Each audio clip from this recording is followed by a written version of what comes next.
జై శ్రీరామ్ అందరికీ నమస్కారం వెల్కమ్ టు న్యూస్ అఖండ నేను మీ కస్తూరి శ్రీధర్ మిత్రులారా తమిళనాడు రాజకీయాలకు సంబంధించి ఒక కీలకమైన అప్డేట్ అయితే ఒకదాన్ని తీసుకొచ్చిన న్యూస్ మాత్రం చాలా బాగుండదు ఓకేనా కుప్పస్వామి అన్నామలై ఈయనను తమిళ సింగం అన్నామలై అంటే అందరికీ మజా వస్తుంది ఎందుకంటే ఆయన అంటే అంత ఇష్టం అన్నమాట జనాలకు ఇది నాకు కూడా సరే గత నెల రోజుల నుంచి తమిళనాడు ముఖ్యమంత్రి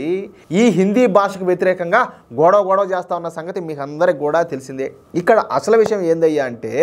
దేశవ్యాప్తంగా త్రిభాషా విధానం అమలవుతుంది కానీ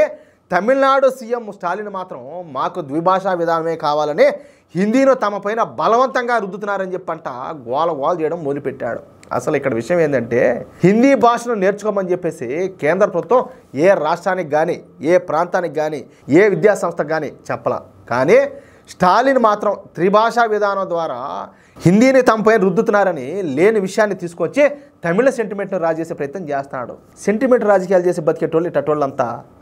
వీళ్ళ బతుకు వీళ్ళు ఏమన్నా ప్రజలను మేలు కోరి ప్రజలు బాగోగులు చూసుకొని ఏమన్నా రాజకీయాలు ఎదిగేవాళ్ళు ఇలా ఎంతసేపటికి సెంటిమెంట్తో బతకాల్సింది వీళ్ళు బతుకంతా కూడా సరే ఇంకా ఉన్నా చూడండి ఎందుకంటే నేను ఈ మాట ఊరికే అనడంలే 1965లో కూడా ఇలాగే హిందీ భాష పైన యుద్ధం అని చెప్పి గొడవ చేసి తమిళ సెంటిమెంట్ను రాజేసి 1969లో ఈ స్టాలిన్ వాళ్ళ నాన్న ఎవరా నల్లద్దాలు పెట్టుకుంటాడు గుడ్డెద్దాల మాదిరా కరుణానిధి ఆయన గారు తమిళనాడుకు ముఖ్యమంత్రి అయిపోయినాడియా అయితే వచ్చే సంవత్సరమే తమిళనాడులో అసెంబ్లీ ఎన్నికలు అయితే జరగనున్నాయి కానీ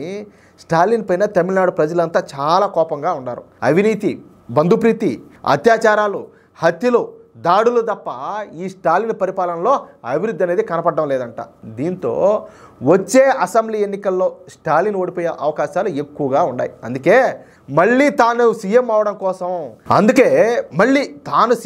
కోసం 60 సంవత్సరాల క్రితం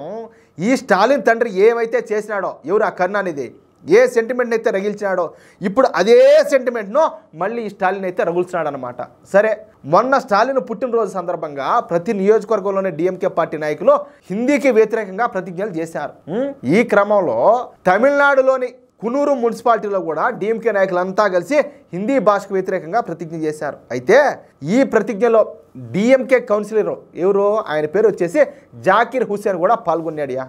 ఇదేంద్రా స్వామి నువ్వు ఒకటేసారి స్టేట్ పాలిటిక్స్ కానించి ఆడాడనో ఎవరో డిఎంకే కౌన్సిల్ అని చెప్తున్నావు ఏమి యానిచ్చి ఆడికి వచ్చాము ఇంతకు ఏం జరుగుతుందని చెప్పి మీరు అనుకోవచ్చు ఒక్క నిమిషం ఆగండి ఫుల్ క్లారిటీ వచ్చేస్తుంది మీకు ఓకేనా ఈ జాకిర్ హుస్సేన్ ప్రతిజ్ఞ చేస్తా ఉన్నట్టు నటిస్తా ఏది హిందీ భాషకు వ్యతిరేకంగా అక్కడ పక్కనే ఉన్నటువంటి ఒక మహిళ చేతికి వేసుకున్నటువంటి ఈ బంగారు గాజులు లాగేదానికి ప్రయత్నం చేశాడు చూడండి అది చూసినటువంటి అతని పక్కన ఉన్న మరో మహిళ ఈ జాకిర్ హుస్సేన్ చైన్ విదిల్చి కొట్టేది తీరా దరిద్రుడా అని చెప్పేసి సిగ్గన్నా లేదా నలుగురు చూస్తారని చెప్పేసి నీకు ఒకరన్నా లజ్జన్నా లేదా ఇంతమందిలో బంగారు గాజు లాగుతున్నావే నువ్వు కడుపు కన్న తిన్నావా అశుద్ధం తిన్నావా అన్నట్టు చేయి పట్టుకొని లాగేసింది చూడండి ఇక ఈ వీడియో బయటికి రావడంతో ఆ వీడియోను అన్నామలై ఈ ఎక్స్లో పోస్ట్ చేశాడు అంతేకాకుండా దొంగలను డిఎంకే పార్టీ నాయకులను వేరు చేసి ఎట్టి పరిస్థితుల్లో కూడా చూడలేమని చెప్పి వ్రాసి మరి ఈ వీడియోను అన్నామలై గారు ఎక్స్లో పోస్ట్ చేశారనమాట అంతే దెబ్బతో ఈ వీడియో అంతా దేశవ్యాప్తంగా వైరల్ అయిపోయింది దాదాపుగా జాతీయవాదులు అందరూ కూడా ఈ వీడియోను ట్వీట్ చేస్తా వైరల్ చేస్తారు దీంతో పుట్టినరోజు రోజునే ఈ స్టాలిన్ పార్టీ పరువు మద్రాసు మురిగుంట్లో కలిసిపోయింది ఇక ఈ వీడియోను పోస్ట్ చేయడమే కాకుండా అన్నామలై గారు మాట్లాడుతా హిందీ భాషను తమిళ ప్రజలు తప్పనిసరిగా నేర్చుకోవాలని చెప్పేసి ఏ ఒక్క బీజేపీ నాయకుడైనా చెప్పినట్టు కనుక అయితే ఆ వీడియోను తనకు చూపించాలని చెప్పేసి ఈ స్టాలిన్కు అన్నామలై గారు సవాల్ విసిరినాడు ఇక్కడ ఇంకొక చిన్న మాట పార్లమెంట్లో సెంగోల్ రాజదండం అని చెప్పేసి దాని ప్రతిష్టాపన జరిగింది మీరందరూ కూడా చూసే ఉంటారు ఈ సెంగోల్ ప్రతిష్టాపన తమిళ సంస్కృతికి తగినటువంటి గౌరవం అని చెప్పి తమిళనాడు బీజేపీ చీఫ్ అన్నామలై అయితే ఇక్కడ మళ్ళా గుర్తు చేశారు అసలు తమిళ భాష పైన స్టాలిన్కు నిజంగా అంత ప్రేమ కనుకుంటే ఇప్పటి వరకు తమిళ భాష కోసం తమిళం పైన ఇంత గొంతు దించుకున్నటువంటి ఈ ముఖ్యమంత్రి స్టాలిన్ భాషాభివృద్ధి కోసం అసలు ఏం చేసినాడని బుల్లెట్ లాంటి పాయింట్ పట్టుకుని వదిలేశాడనమాట అసలు ఈ సెంగోల్ రాజదండం గురించి మీకు తెలుసు కదా ఎప్పుడో బ్రిటిష్ వాళ్ళు మన చేతికి అధికారం ఇస్తా అంటే భారత్కి అధికారం ఇస్తా అయ్యేది అధికార మార్పిడికి దానికి ఒక గుర్తింపుగా ఈ సెంగోల్ రాజదండాన్ని ఇచ్చినారనమాట దాన్ని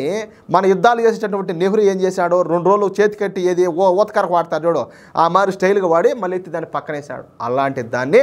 దశాబ్దాల తరువాత మోడీ గారు మళ్ళీ దాన్ని వెలుగులోకి తీసుకొచ్చి వేద పండితుల సమక్షంలో వేద మంత్రోచ్చరణల మధ్య ఆ రాజదండాన్ని మళ్ళీ దాన్ని పార్లమెంట్లో పెట్టారనమాట. ఎంత గొప్ప విషయం అంటే తమిళ సంస్కృతికి, తమిళ భాషకు, తమిళులకు ఆయన ఎంత విలువ ఇచ్చినట్ట. అలాంటిది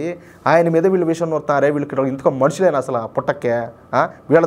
నేను ఎక్కువ మాట్లాడకూడదని చెప్పేసి ఆగిపోతున్నా. వీళ్ళు అసలు ఇంతకో మనుషులేనా ఒకసారి ఆలోచించండి. అయితే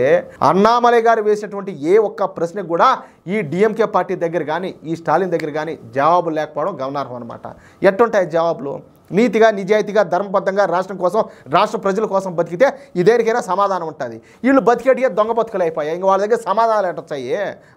ఎంతసేపటికి విషయం చెప్పడం తప్పనిచ్చా? అవునా కాదా? మిత్రులారా, ఈ న్యూస్ కనుక మీకు నచ్చినట్లయితే, అదేవిధంగా నా మాటలతో మీరు ఏకీభవిస్తే ఖచ్చితంగా ఈ న్యూస్ నలుగురికి షేర్ చేయండి. అలాగే ప్రతి ఒక్కరు కూడా మీ యొక్క అమూల్యమైన అభిప్రాయాలు ఖచ్చితంగా కామెంట్ చేయండి. ఓకేనా? ఇంతవరకు మీరు కనుక మన ఛానల్ సబ్స్క్రైబ్ చేసుకున్నట్టయితే ప్రతి ఒక్కరు కూడా మన ఛానల్ సబ్స్క్రైబ్ చేసుకోండి, సపోర్ట్ చేయండి ప్లీజ్. జై శ్రీరామ్.